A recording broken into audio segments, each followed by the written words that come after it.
kemungkinan bertambah. Dari 114 seluruh kabupaten kota. Ya. Nah, jangan kan data awal, begitu ditelusuri kamu tambah nanti. Oh, bisa membengkak. Kadang hanya terdeteksi kan, karena itu pilih bagi dipilih petugas kan baru dicatat. Yang dicatatnya belum tercatat. Nah, yang belum tercatat.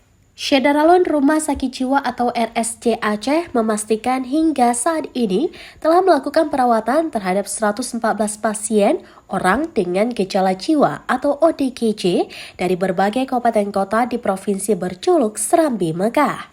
Program bebas pasung se-Aceh itu dilakukan dengan memboyong 8 pasien ODGJ dari 3 kecamatan yaitu Bandar 2, Meredu, Bandar Baru, serta Trenggading.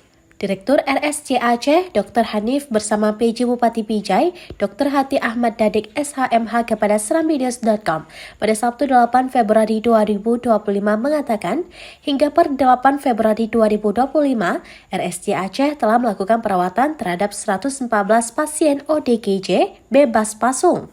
Diawali dari Pijai dengan memboyong 8 pasien. Diakui juga tantangan besar dalam penanganan pasien ODGJ adalah memastikan mereka dapat kembali berfungsi secara sosial setelah perawatan purna. RSJ Aceh mengembangkan program pelatihan berbasis keterampilan, seperti pertanian dan peternakan yang kini difokuskan di Kosan Kota Malaka, Aceh Besar. PJ Bupati Pidijaya mengingatkan bahwa penanganan ODGJ ini harus melibatkan semua pihak, baik keluarga, masyarakat, serta pemerintah. Artinya, pasien ODGJ harus disembuhkan secara klinis dan mental lewat pergaulan dan skill individual yang baik, sehingga dapat kembali ke masyarakat. Dari Pidijaya, Idris Ismail, serambinews.com. Kalau ada yang lain lagi yang dipasung, nanti diberitahukan, ataupun yang mulai mengamuk-ngamuk, diberitahukan, dilaporkan dari CKSK, laporkan ke Dinas Kesehatan.